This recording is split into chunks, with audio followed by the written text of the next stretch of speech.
Je pensais à l'instant qu'il y a 71 ans, un jeune homme de 24 ans était agenouillé au bord d'un étang boueux et priait. Peut-être même qu'il avait prié toute la nuit. Et à ce moment-là, à l'est, se levait un jour nouveau. Ce jeune homme s'appelait William Marion Branham. Et alors qu'un jour nouveau se levait ce matin-là, en 1933, un jour nouveau se levait aussi pour tout le peuple de Dieu, car Dieu avait envoyé son messager parmi nous. De même que Jésus est venu et a marché avec ses disciples sur les rivages de la Galilée il y a 2000 ans, de même, nous aussi, nous avons marché avec Dieu en ce temps-ci. Il a équipé un homme, un vase humain, d'un don qui devait démontrer la présence de Jésus-Christ parmi nous, ainsi qu'il l'a promis dans le livre de Malachie. C'est principalement ici, à Jeffersonville, dans l'Indiana, cette petite ville au bord d'une rivière, que William Branham a vécu une vie toute empreinte de simplicité. Il a construit un modeste petit tabernacle dont il était le pasteur, faisant fi de la célébrité, de la fortune qu'aurait pu lui procurer facilement le ministère unique que Dieu lui avait donné. Mais son seul but dans la vie a été de prêcher et de vivre la parole de Jésus-Christ devant sa génération. Je m'appelle Joseph Branham et voici mon frère Billy Paul Branham. Aujourd'hui, nous aimerions vous inviter à parcourir avec nous la ville qui a vu les empreintes de pas de ce prophète. Un lieu où Dieu a marché de nouveau dans la chair humaine devant cette génération, dans un homme qui s'appelait William Branham. Mon père est né dans les collines du sud du Kentucky, à environ 20 km de la frontière avec le Tennessee. Alors qu'il n'avait que 3 ans, un jour qu'il jouait dehors avec son frère, il entendit une voix lui dire « Tu vivras près d'une ville appelée New Albany ». L'année suivante, sa famille et lui quittèrent le Kentucky et déménagèrent au nord à Jeffersonville dans l'Indiana, juste 5 km à l'est de New Albany. Ces deux villes sont situées sur la rive nord de la rivière Ohio, de part et d'autre d'un point de repère connu comme les chutes de l'Ohio.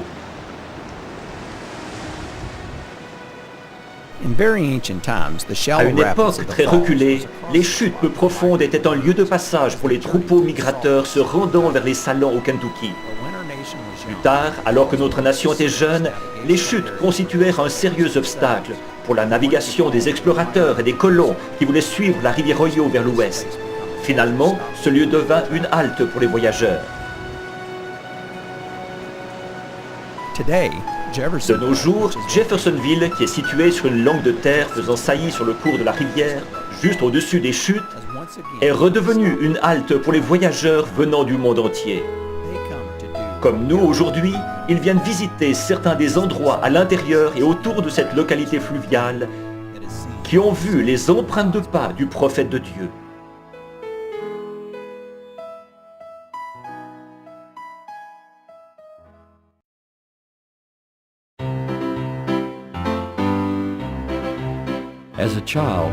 Quand il était enfant, l'un des plaisirs favoris de mon papa, c'était de pouvoir venir parfois dans cette confiserie, ici au centre de Jeffersonville. Là, pour 2 cents seulement, il achetait un cornet des délicieux bonbons forts à la cannelle de M. Schimpf. Aujourd'hui, la famille Schimpf fabrique toujours ces bonbons forts, avec la même recette et même certaines des grandes marmites en cuivre utilisées il y a environ 90 ans.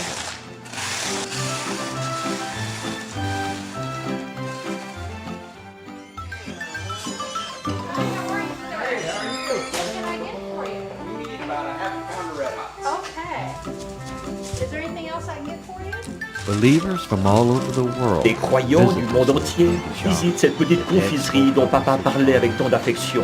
Et comme nous, ils ne peuvent s'empêcher de ramener chez eux un paquet de ces bonbons forts, qui maintenant sont devenus célèbres dans le monde entier.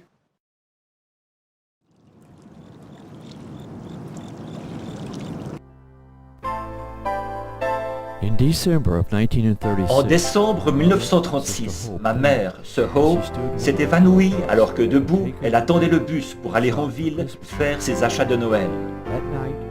Ce soir-là, ici, dans cette maison, pendant qu'il priait, papa vit un voile noir descendre devant lui.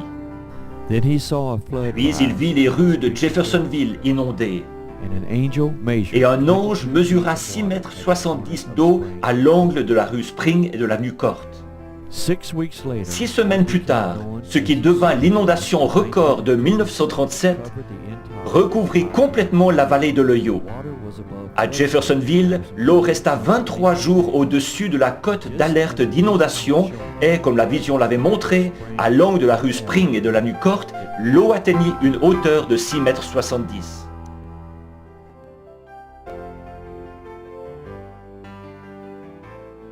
m. Maman, atteinte de pneumonie, fut hospitalisée, tandis que papa passait ses journées dans son petit bateau à aider les équipes de secours qui patrouillaient dans les régions inondées à la recherche de survivants pour les conduire en sûreté. Pendant une opération de sauvetage particulièrement terrifiante, le moteur de son bateau cala et très vite, il fut pris dans de dangereux courants qui l'entraînaient rapidement vers les chutes de l'Ohio. Implorant la miséricorde de Dieu, il pensa à l'occasion qu'il avait rejetée d'aller évangéliser. Alors il s'écria, « Seigneur, si tu me pardonnes, je ferai tout ce que tu veux que je fasse. » Quand il essaya de nouveau de mettre le moteur en marche, cette fois-ci, il se mit en marche immédiatement et il put atteindre la rive sans dommage.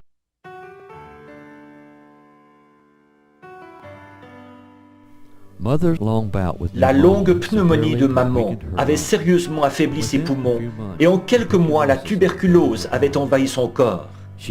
Elle mourut à 23h10 le mercredi 21 juillet au Clark County Memorial Hospital.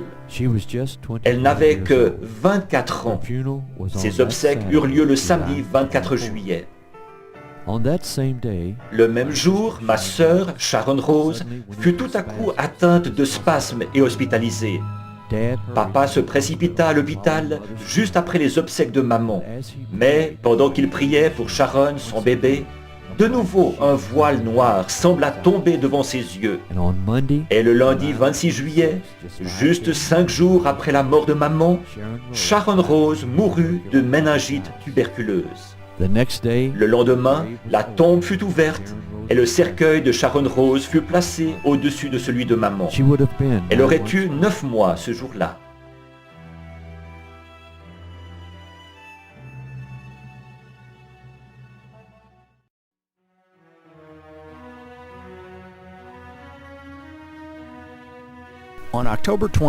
William Branham et Meda Marie Breuil se marièrent le 23 octobre 1941. Leur maison était en face du Branham Tabernacle dans la même rue. Dans l'assemblée, presque tout le monde était pauvre et arrivait difficilement à joindre les deux bouts. C'est pourquoi papa continua à travailler aux travaux publics de l'Indiana pour entretenir la famille. Il parcourait souvent une 50aine de kilomètres à pied par jour en patrouillant le long des lignes électriques à la recherche d'isolateurs défectueux. Un après-midi, au printemps 1946, un tourbillon projeta papa contre la façade de cette maison. Il dit à maman qu'il devait connaître une fois pour toutes la signification de ces événements étranges et que pour cette raison, il allait partir dans la forêt. Avant de se rendre au moulin à Green, où il allait souvent prier, il lui dit « Je ne rentrerai pas à la maison avant que Dieu m'ait parlé. »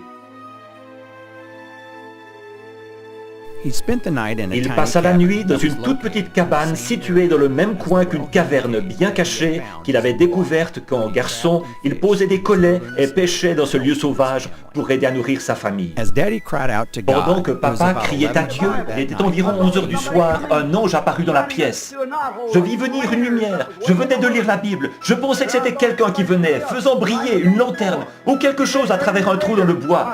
J'étais loin dans un endroit désert, je me suis dit quelqu'un arrive. La lumière était par terre, s'étendant de plus en plus. J'entendis quelqu'un marcher. C'était un homme, n'était nu-pied. Ses cheveux tombaient sur ses épaules. Il portait une robe. Et j'en mourus presque de peur. Il dit, n'aie pas peur. Je suis envoyé de la présence du Seigneur Dieu pour te dire que ta vie étrange. N'essaye pas de te séparer de ces choses. C'est ton appel. Et Dieu t'enverra dans différents endroits dans le monde entier pour prier pour les malades. Et si tu peux amener les gens à croire et que tu es sincère, rien ne tiendra devant la prière.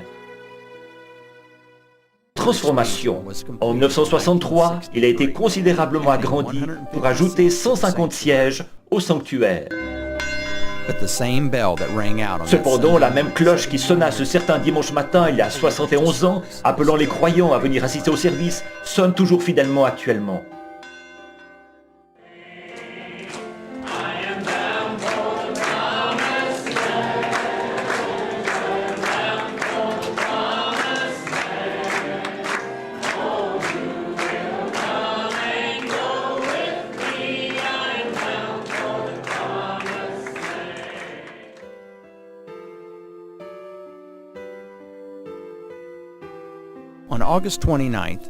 Le 29 août 1965, Papa prêcha au tabernacle pour la dernière fois. Son message s'intitulait « L'Éden de Satan ». Juste avant le chant final et la prière, il prononça ces paroles.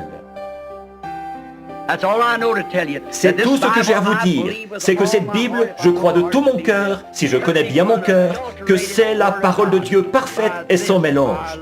C'est d'elle que je vis, c'est sur elle que je me fonde. Si j'avais 10 000 vies, je voudrais consacrer chaque instant à cette parole, car c'est la parole de Jésus-Christ.